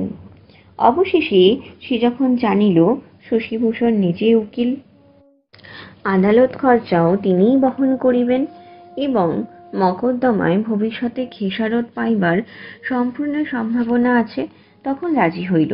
কিন্তু শশীভূষণের গ্রামের লোক যাহারা স্টিমারে উপস্থিত ছিল তাহারা কিছুতেই সাক্ষ্য দিতে চাহিল না। তাহারা শশীভূষণকে কহিল, মহাশয়, আমরা কিছুই দেখি নাই, আমরা জাহাজের পশ্চাৎভাগে ছিলাম। কলের ঘটঘট এবং জলের কলকল শব্দে সেখান হইতে বন্দুকের আওয়াজ শুনিবারও কোনো সম্ভাবনা ছিল না। দেশের লোককে আন্তরিক ধিক্কার দিয়া শশীভূষণ ম্যাজিস্ট্রেটের নিকট মকদ্দমা চালাইলেন। সাক্ষীর কোনো আবশ্যক হইল না। ম্যানেজার স্বীকার করিল যে সে বন্দুক ছুড়িয়াছিল। কহিল, আকাশে এক ঝাঁক বক উড়িতেছিল, তাহাদেরই প্রতি লক্ষ্য করা হইয়াছিল। স্টিমার তখন পূর্ণ বেগে চলিতেছিল এবং সেই মুহূর্তেই নদীর বাঁকের অন্তরালে প্রবেশ করিয়াছিল। সুতরাং সে জানিতেও পারে নাই কাক মরিল কি বক মরিল, কি নৌকা ডুবিল। অন্তরিক্ষে এবং পৃথিবীতে এত শিকারের জিনিস আছে যে কোনো বুদ্ধিমান ব্যক্তি ইচ্ছাপূর্বক ডার্টি র্যাগ অর্থাৎ মলিন বস্ত্রখণ্ডের উপর সিকি পয়সা দামেরও ছিটাগুলি অপব্যয় করিতে পারে না। বেকসুর খালাস পাইয়া ম্যানেজার সাহেব চুরুট ফুকিতে ফুকিতে ক্লাবে হুইটস খেলিতে গেল। যে লোকটা নৌকার মধ্যে মশলা পিষিতেছিল 9 মাইল তফাতে তাহার মৃতদেহ ডাঙায় আসিয়া লাগিল এবং শশীভূষণ চিত্তদাহ লইয়া আপন গ্রামে ফিরিয়া আসিলেন। যেদিন ফিরিয়া আসিলেন সেদিন নৌকা সাজাইয়া গিরিবালাকে শ্বশুরবাড়ি লইয়া যাইতেছে। যদিও তাহাকে কেহ ডাকে নাই, তথাপি শশীভূষণ ধীরে ধীরে নদী তীরে আসিয়া উপস্থিত হইলেন। ঘাটে লোকের ভিড় ছিল, সেখানে না গিয়া কিছু দূরে অগ্রসর হইয়া দাঁড়াইলেন। নৌকা ঘাট ছাড়িয়া যখন তাহার সম্মুখ দিয়া চলিয়া গেল, তখন চকিতের মতো একবার দেখিতে পাইলেন মাথায় ঘোমটা টানিয়া নববধূ নতশিরে বসিয়া আছে। অনেকদিন হইতে গিরিবালার আশা ছিল যে গ্রাম ত্যাগ করিয়া যাইবার পূর্বে কোনো মতে একবার শশীভূষণের সহিত সাক্ষাৎ হইবে। কিন্তু আজ সে জানিতেও পারিল না যে তাহার গুরু অনতি দূরে তীরে দাঁড়াইয়া আছেন। একবার সে মুখ তুলিয়াও দেখিল না, কেবল নিঃশব্দ রোদনে তাহার দুই কপোল বাহিয়া অশ্রুজল ঝরিয়া পড়িতে লাগিল। নৌকা ক্রমশ দূরে চলিয়া অদৃশ্য হইয়া গেল। জলের উপর প্রভাতের রৌদ্র ঝিকঝিক করিতে লাগিল। নিকটের তাম্রশাখায় একটা পাপিয়া উচ্ছ্বসিত কণ্ঠে মুহুর্মুহু গান গাহিয়া মনের আবেগ কিছুতেই নিঃশেষ করিতে পারিল না। খেওয়া নৌকা লোক বোঝাই লইয়া পারাপার হইতে লাগিল। মেয়েরা ঘাটে জল লইতে আসিয়া উচ্চ কলস্বরে গিরির শ্বশুরালয় যাত্রার আলোচনা তুলিল। শশীভূষণ চশমা খুলিয়া চোখ মুছিয়া সেই পথের ধারে, সেই গরাদের মধ্যে, সেই ক্ষুদ্র গৃহে গিয়া প্রবেশ করিলেন। হঠাৎ একবার মনে হইল যেন গিরিবালার কণ্ঠ শুনিতে পাইলেন। শশী দাদা, কোথায় রে, কোথায়? কোথাও না। সেই গৃহে না, সে পথে না, সে গ্রামে না, তাহার অশ্রু জলাভিষিক্ত অন্তরের মাঝখানটিতে। অষ্টম পরিচ্ছেদ। শশীভূষণ পুনরায় জিনিসপত্র বাঁধিয়া কলিকাতা অভিমুখে যাত্রা করিলেন। কলিকাতায় কোনো কাজ নাই, সেখানে যাওয়ার কোনো বিশেষ উদ্দেশ্য নাই, সেই জন্য রেলপথে না গিয়া বরাবর নদীপথে যাওয়াই স্থির করিলেন। তখন পূর্ণ বর্ষায় বাংলাদেশের চারিদিকেই ছোট বড় আঁকা বাঁকা সহস্র জলময় জাল বিস্তীর্ণ হইয়া পড়িয়াছে। সরস শ্যামল বঙ্গভূমির শিরা উপশিরাগুলি পরিপূর্ণ হইয়া তরুলতা, তৃণগুল্ম, ঝোপঝাড়, ধান পাট ইক্ষুতে 10 দিকে উন্মত্ত যৌবনের প্রাচুর্য যেন একেবারে উদ্দাম উচ্ছৃঙ্খল হইয়া উঠিয়াছে। শশীভূষণের নৌকা সেই সমস্ত সংকীর্ণ বক্র জলস্রোতের মধ্য দিয়া চলিতে লাগিল। জল তখন তীরের সহিত সমতল হইয়া গিয়াছে। কাশবন, সরবন এবং স্থানে স্থানে শস্যক্ষেত্র জলমগ্ন হইয়াছে। গ্রামের বেড়া, বাঁশঝাড় ও আমবাগান একেবারে জলের অব্যবহিত ধারে আসিয়া দাঁড়াইয়াছে। দেবকন্যারা যেন বাংলাদেশের তরুমূলবর্তী আল বালগুলি জলসেচন পরিপূর্ণ করিয়া দিয়াছেন। যাত্রার আরম্ভকালে স্নানচিক্কণ বনশ্রী রৌদ্রে উজ্জ্বল হাস্যময় ছিল। অনতিবিলম্বেই মেঘ করিয়া বৃষ্টি আরম্ভ হইল। তখন যেদিকে দৃষ্টি পড়ে সেই দিকে বিষণ্ণ এবং অপরিচ্ছন্ন দেখাইতে লাগিল। বন্যার সময় গরুগুলি যেমন জলবেষ্টিত মলিন পঙ্কিল সংকীর্ণ গোষ্ঠ প্রাঙ্গণের মধ্যে ভিড় করিয়া করুণ নেত্রে সহিষ্ণুভাবে দাঁড়াইয়া শ্রাবণের ধারাবর্ষণে ভিজিতে থাকে, বাংলাদেশ আপনার কর্দম পিচ্ছিল ঘনসিক্ত রুদ্ধ জঙ্গলের মধ্যে মুখ বিষণ্ণ মুখে সেইরূপ পীড়িতভাবে অবিশ্রাম ভেজিতে লাগিল। চাষিরা টোকা মাথায় দিয়া বাহির হইয়াছে। স্ত্রীলোকেরা ভিজিতে ভিজিতে বাদলার শীতল বায়ুতে সংকুচিত হইয়া কুটির হইতে কুটিরান্তরে গৃহকার্যে যাতায়াত করিতেছে ও পিছল ঘাটে অত্যন্ত সাবধানে পা ফেলিয়া সিক্ত বস্ত্রে জল তুলিতেছে এবং গৃহস্থ পুরুষেরা দাওয়ায় বসিয়া তামাক খাইতেছে। নিতান্ত কাজের দায় থাকিলে কোমরে চাদর ঝরাইয়া জুতা হস্তে ছাতি মাথায় বাহির হইতেছে। অবলা রমণীর মস্তকে ছাতি এই রৌদ্রদগ্ধ বর্ষাপ্লাবিত বঙ্গদেশের সনাতন পবিত্র প্রথার মধ্যে নাই। বৃষ্টি যখন কিছুতেই থামে না, তখন রুদ্ধ নৌকার মধ্যে বিরক্ত হইয়া উঠিয়া শশীভূষণ পুনশ্চ রেলপথে যাওয়াই স্থির করিলেন। এক জায়গায় একটা প্রশস্ত মোহনার মতো জায়গায় আসিয়া শশীভূষণ নৌকা বাঁধিয়া আহারের উদ্যোগ করিতে লাগিলেন। খোঁড়ার পা খানায় পড়ে, সে কেবল খানার দোষে নয়, খোঁড়ার পাটারও পরিবার দিকে একটু বিশেষ ঝোঁক আছে। শশীভূষণ সেদিন তাহার একটা প্রমাণ দিলেন। দুই নদীর মোহনার মুখে বাঁশ বাঁধিয়া জেলেরা প্রকাণ্ড জাল পাতিয়াছে। কেবল এক পার্শ্বে নৌকা চলাচলের স্থান রাখিয়াছে। বহুকাল হইতে তাহারা এই কার্য করিয়া থাকে এবং সেজন্য খাজনাও দেয়। দুর্ভাগ্যক্রমে এই বৎসর এই পথে হঠাৎ জেলার পুলিশ সুপারিনটেনডেন্ট বাহাদুরের শুভাগমন হইয়াছে। তাহার বোট আসিতে দেখিয়া জেলেরা পূর্ব হইতে পার্শ্ববর্তী পথ নির্দেশ করিয়া উচ্চৈঃস্বরে সাবধান করিয়া দিল। কিন্তু মনুষ্য চরিত্র, কোনো বাধাকে সম্মান প্রদর্শন করিয়া ঘুরিয়া যাওয়া সাহেবের মাঝির অভ্যাস নাই। সে সেই জালের উপর দিয়াই বোট চালাইয়া দিল। জাল অবনত হইয়া বোটকে পথ ছাড়িয়া দিল, কিন্তু তাহার হাল বাঁধিয়া গেল। কিঞ্চিৎ বিলম্বে এবং চেষ্টায় হাল ছাড়াইয়া লইতে হইল। পুলিশ সাহেব অত্যন্ত গরম এবং রক্তবর্ণ হইয়া বোট বাঁধিলেন।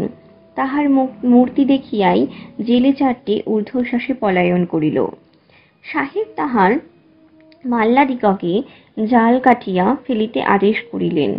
তাহারা সেই ৭-৮ টাকার বৃহৎ জাল কাটিয়া টুকরা টুকরা করিয়া ফেলিল। জলের উপর ঝাল ঝাড়িয়া অবশেষে জেলেদিগকে ধরিয়া আনিবার আদেশ হইল। কনস্টেবল পলাতক জেলে চারিটির সন্ধান না পাইয়া যে ৪ জনকে হাতের কাছে পাইল তাহাদিগকেই ধরিয়া আনিল। তাহারা আপনাদিগকে নিরপরাধ বলিয়া জোর হস্তে কাকুতি মিনতি করিতে লাগিল। পুলিশ বাহাদুর যখন সেই বন্দীদিগকে সঙ্গে লইবার হুকুম দিতেছেন, এমন সময় চশমা পরা শশীভূষণ তাড়াতাড়ি একখানা জামা পরিয়া তাহার বোতাম না লাগাইয়া চটি জুতা চট চট করিতে করিতে ঊর্ধ্বশ্বাসে পুলিশের বোটের সম্মুখে আসিয়া উপস্থিত হইলেন। কম্পিত স্বরে কহিলেন, স্যার, জেলের জাল ছিঁড়িবার এবং এই ৪ জন লোককে উৎপীড়ন করিবার তোমার কোনো অধিকার নাই। পুলিশের বড় কর্তা তাহাকে হিন্দি ভাষায় একটা বিশেষ অসম্মানের কথা বলিবা মাত্র তিনি এক মুহূর্তে কিঞ্চিৎ উচ্চডাঙা হইতে বোটের মধ্যে লাফাইয়া পড়িয়াই একেবারে সাহেবের উপরে আপনাকে নিক্ষেপ করিলেন। বালকের মতো, পাগলের মতো মারিতে লাগিলেন। তাহার পর কি হইল তিনি জানেন না। পুলিশের থানার মধ্যে যখন জাগিয়া উঠিলেন, তখন বলিতে সংকোচ বোধ হয় যেরূপ ব্যবহার প্রাপ্ত হইলেন তাহাতে মানসিক সম্মান অথবা শারীরিক আরাম বোধ করিলেন না। ঊর্ধ্বশ্বাসে পলায়ন করিল। সাহেব তাহার মাল্লাদিগকে জাল কাটিয়া ফেলিতে আদেশ করিলেন। তাহারা সেই ৭-৮ টাকার বৃহৎ জাল কাটিয়া টুকরা টুকরা করিয়া ফেলিল। জালের উপর ঝাল ঝাড়িয়া অবশেষে জেলেদিগকে ধরিয়া আনিবার আদেশ হইল। কনস্টেবল পলাতক জেলে চারিটির সন্ধান না পাইয়া যে ৪ জনকে হাতের কাছে পাইল তাহাদিগকে ধরিয়া আনিল। তাহারা আপনাদিগকে নিরপরাধ বলিয়া জোর হস্তে কাকুতি মিনতি করিতে লাগিল। পুলিশ বাহাদুর যখন সেই বন্দীদিগকে সঙ্গে লইবার হুকুম দিতেছেন, এমন সময় চশমা পরা শশীভূষণ তাড়াতাড়ি একখানা জামা পরিয়া তাহার বোতাম না লাগাইয়া চটি জুতা চট চট করিতে করিতে ঊর্ধ্বশ্বাসে পুলিশের বোটের সম্মুখে আসিয়া উপস্থিত হইলেন। কম্পিত স্বরে কহিলেন, স্যার, জেলের জাল ছিঁড়িবার এবং এই ৪ জন লোককে উৎপীড়ন করিবার তোমার কোনো অধিকার নাই। পুলিশের বড় কর্তা তাহাকে হিন্দি ভাষায় একটা বিশেষ অসম্মানের কথা বলিবা মাত্র তিনি এক মুহূর্তে কিঞ্চিৎ উচ্চডাঙা হইতে বোটের মধ্যে লাফাইয়া পড়িয়াই একেবারে সাহেবের উপরে আপনাকে নিক্ষেপ করিলেন। বালকের মতো, পাগলের মতো মারিতে লাগিলেন। তাহার পর কি হইল তিনি জানেন না। পুলিশের থানার মধ্যে যখন জাগিয়া উঠিলেন, তখন বলিতে সংকোচ বোধ হয় যেরূপ ব্যবহার প্রাপ্ত হইলেন তাহাতে মানসিক সম্মান অথবা শারীরিক আরাম বোধ করিলেন না। নবম পরিচ্ছেদ। শশীভূষণের বাপ উকিল ব্যারিস্টার লাগাইয়া প্রথমত শশীকে হাজত হইতে জামিনে খালাস করিলেন। তাহার পরে মকদ্দমার জোগাড় চলিতে লাগিল। যে সকল জেলের জাল নষ্ট হইয়াছে তাহারা শশীভূষণের এক পরগনার অন্তর্গত, এক জমিদারের অধীন। বিপদের সময় কখনো কখনো শশীর নিকটে তাহারা আইনের পরামর্শ লইতেও আসিত। যাহাদিগকে সাহেব বোটে ধরিয়া আনিয়াছিলেন তাহারাও শশীভূষণের অপরিচিত নহে। শশী তাহাদিগকে সাক্ষী মানিবেন বলিয়া ডাকাইয়া আনিলেন। তাহারা ভয়ে অস্থির হইয়া উঠিল। স্ত্রী পুত্র পরিবার লইয়া যাহাদিগকে সংসার যাত্রা নির্বাহ করিতে হয়, পুলিশের সহিত বিবাদ করিলে তাহারা কোথায় গিয়া নিষ্কৃতি পাইবে? একটার অধিক প্রাণ কাহার শরীরে আছে, যাহা লোকসান হইবার তাহা তো হইয়াছে, এখন আবার সাক্ষীর সপিনা ধরাইয়া এ কি মুশকিল। সকলে বলিল, ঠাকুর, তুমি তো আমাদিগকে বিষম ফ্যাসাতে ফেলিলে। বিস্তর বলা কহার পর তাহারা সত্য কথা বলিতে স্বীকার করিল। ইতিমধ্যে হরকুমার যেদিন বেঞ্চের কর্ম উপলক্ষে জেলার সাহেবদিগকে সেলাম করিতে গেলেন, পুলিশ সাহেব আসিয়া কহিলেন, নায়েব বাবু, শুনিতেছি তোমার প্রজারা পুলিশের বিরুদ্ধে মিথ্যা সাক্ষ্য দিতে প্রস্তুত হইয়াছে। নায়েব সচকিত হইয়া কহিলেন, হাঁ, এও কি কখনো সম্ভব হয়? অপবিত্র জন্তুজাত পুত্রদিগের অস্তিত্বে এত ক্ষমতা? সংবাদপত্র পাঠকেরা অবগত আছেন, মকদ্দমায় শশীভূষণের পক্ষ কিছুতেই টিকিতে পারিল না।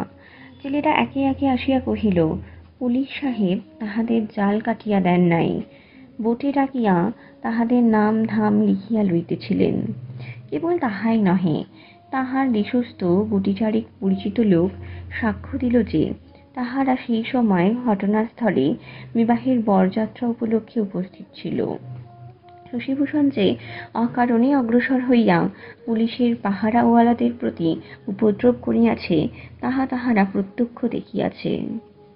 শশীভূষণ স্বীকার করিলেন যে গালি খাইয়া বোটের মধ্যে প্রবেশ করিয়া তিনি সাহেবকে মারিয়াছেন, কিন্তু জাল কাটিয়া দেওয়া এবং জেলের প্রতি উপদ্রবী তাহার মূল কারণ। এরূপ অবস্থায় যে বিচারে শশীভূষণ শাস্তি পাইলেন তাহাকে অন্যায় বলা যাইতে পারে না। তবে শাস্তিটা কিছু গুরুতর হইল। ৩-৪টা অভিযোগ, আঘাত, অনধিকার প্রবেশ, পুলিশের কর্তব্যে ব্যাঘাত ইত্যাদি সবকটাই তাহার বিরুদ্ধে পুরা প্রমাণ হইল। শশীভূষণ তাহার সেই ক্ষুদ্র গৃহে তাহার প্রিয় পাঠ্যগ্রন্থগুলি ফেলিয়া ৫ বৎসর জেল খাটিতে গেলেন। তাহার বাপ আপিল করিতে উদ্যত হইলে তাহাকে শশীভূষণ বারংবার নিষেধ করিলেন। কহিলেন, জেল ভালো, লোহার বেড়ি মিথ্যা কথা বলে না, কিন্তু জেলের বাহিরে যে স্বাধীনতা আছে সে আমাদিগকে প্রতারণা করিয়া বিপদে ফেলে। আর যদি সৎসঙ্গের কথা বলো তো জেলের মধ্যে মিথ্যাবাদী, কৃতঘ্ন কাপুরুষের সংখ্যা অল্প, কারণ স্থান পরিমিত, বাহিরে অনেক বেশি। ১০ম পরিচ্ছেদ। শশীভূষণের জেলে প্রবেশ করিবার অনতিকাল পরেই তাহার পিতার মৃত্যু হইল। তাহার আর বড় কেহ ছিল না। এক ভাই বহুকাল হইতে সেন্ট্রাল প্রভিন্সে কাজ করিতেন। দেশে আসা তাহার বড় ঘটিয়া উঠিত না। সেইখানে তিনি বাড়ি তৈয়ারি করিয়া সপরিবারে স্থায়ী হইয়া বসিয়াছিলেন। দেশে বিষয় সম্পত্তি যাহা ছিল, নায়েব হরকুমার তাহার অধিকাংশ নানা কৌশলে আত্মসাৎ করিলেন। জেলের মধ্যে অধিকাংশ কয়েদিকে যে পরিমাণে দুঃখ ভোগ করিতে হয়, দৈব বিপাকে শশীভূষণকে তদাপেক্ষা অনেক বেশি সহ্য করিতে হইয়াছিল। তথাপি দীর্ঘ ৫ বৎসর কাটিয়া গেল। আবার একদা বর্ষার দিনে জীর্ণ শরীর ও শূন্য হৃদয় লইয়া শশীভূষণ কারা প্রাচীরের বাহিরে আসিয়া দাঁড়াইলেন। স্বাধীনতা পাইলেন, কিন্তু তাহা ছাড়া কারার বাহিরে তাহার আর কেহ অথবা আর কিছু ছিল না। গৃহহীন, আত্মীয়হীন, সমাজহীন, কেবল তাহার একলাটির পক্ষে এত বড় জগৎ সংসার অত্যন্ত ঢিলা বলিয়া ঠেকিতে লাগিল। জীবনযাত্রার বিচ্ছিন্ন সূত্র আবার কোথা হইতে আরম্ভ করিবেন এই কথা ভাবিতেছেন, এমন সময় এক বৃহৎ জুড়ি তাহার সম্মুখে আসিয়া দাঁড়াইল। একজন ভৃত্য নামিয়া আসিয়া জিজ্ঞাসা করিল, আপনার নাম শশিভূষণ বাবু? তিনি কহিলেন, হাঁ। সে তৎক্ষণাৎ গাড়ির দরজা খুলিয়া তাহার প্রবেশের প্রতীক্ষায় দাঁড়াইল। তিনি আশ্চর্য হইয়া জিজ্ঞাসা করিলেন, আমাকে কোথায় যাইতে হইবে? সে কহিল, আমার প্রভু আপনাকে ডাকিয়াছেন। পথিকদের কৌতূহল দৃষ্টিপাত অসহ্য বোধ হওয়াতে তিনি সেখানে আর অধিক বাদানুবাদ না করিয়া গাড়িতে উঠিয়া পড়িলেন।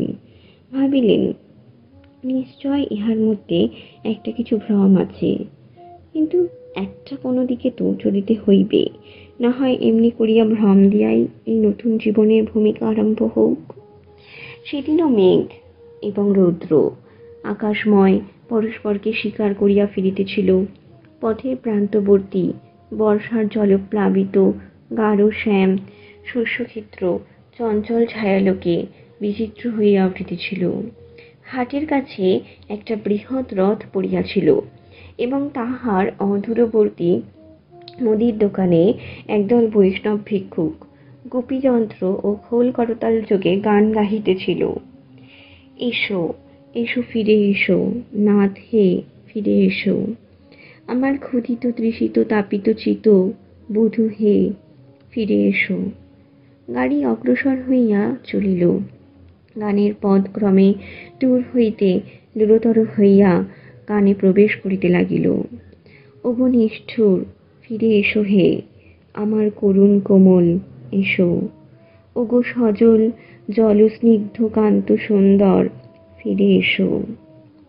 গানের কথা ক্রমে ক্ষীণতর অস্ফুটতর হইয়া আসিল, আর বোঝা গেল না, কিন্তু গানের ছন্দে শশিভূষণের হৃদয়ে একটা আন্দোলন তুলিয়া দিল। সে আপন মনে গুনগুন করিয়া পদের পর পদ রচনা করিয়া যোজনা করিয়া চলিলেন, কিছুতে যেন থামিতে পারিলেন না।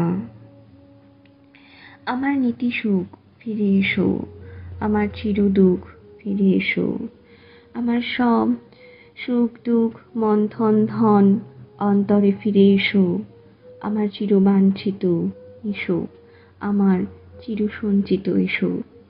ওহে চঞ্চল, হে চিরন্তন ভুজবন্ধনে ফিরে এসো, আমার বক্ষে ফিরিয়া এসো, আমার চক্ষে ফিরিয়া এসো, আমার শয়নে স্বপনে বসনে ভূষণে নিখিল ভুবনে এসো, আমার মুখের হাসিতে এসো হে, আমার চোখের শরীরে এসো, আমার আদরে আমার ছলনে আমার অভিমানে ফিরে এসো, আমার সর্বস্মরণে এসো, আমার সর্বভরমে এসো, আমার ধরম করম সোহাগ সরম জনম মরণে এসো।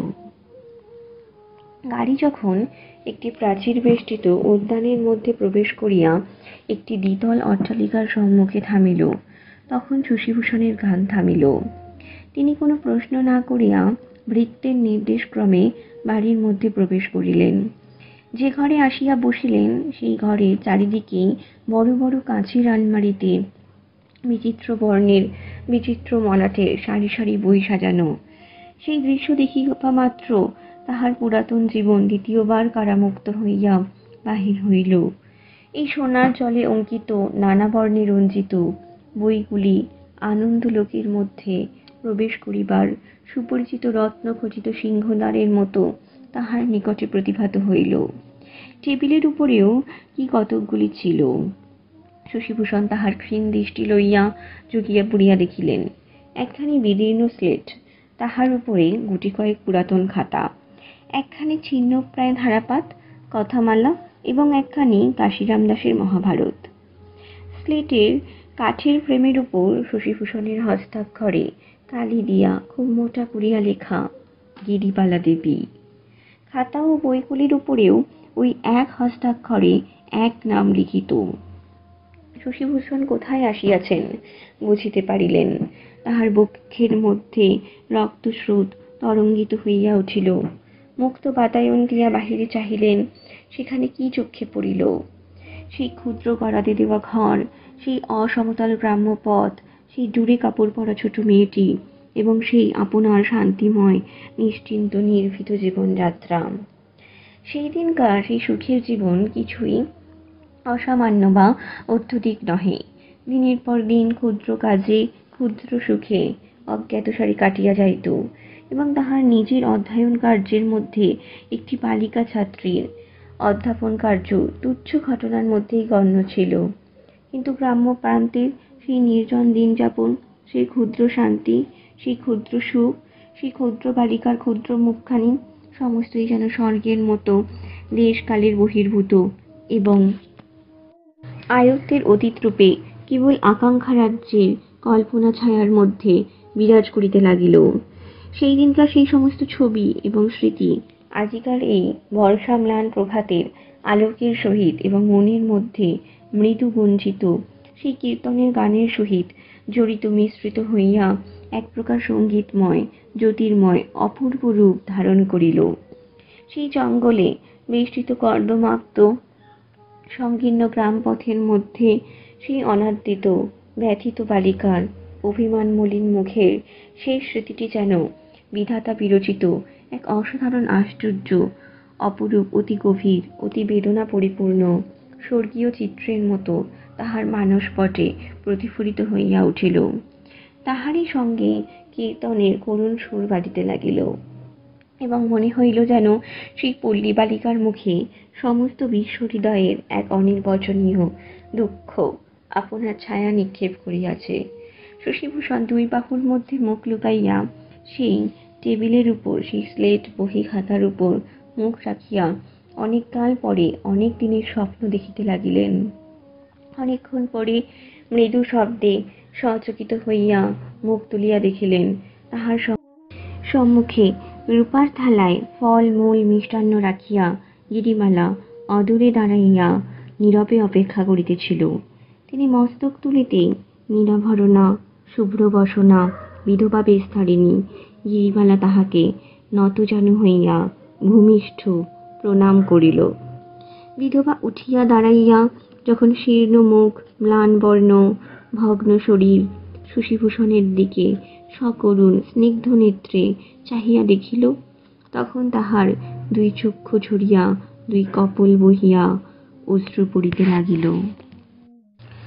শশীভূষণ তাহাকে কুশল প্রশ্ন জিজ্ঞাসা করিতে চেষ্টা করিলেন, কিন্তু ভাষা খুঁজিয়া পাইলেন না। নিরুদ্ধ অশ্রুবাষ্প তাহার বাক্যপথ সবলে অবরোধ করিল। কথা এবং অশ্রু উভয়ই নিরুপায় ভাবে হৃদয়ের মুখে কণ্ঠের দ্বারে বদ্ধ হইয়া রহিল। সেই কীর্তনের দল ভিক্ষা সংগ্রহ করিতে করিতে অট্টালিকার সম্মুখে আসিয়া দাঁড়াইল এবং পুনঃ পুনঃ আবৃত্তি করিয়া গাহিতে লাগিল, এসো এসো হে।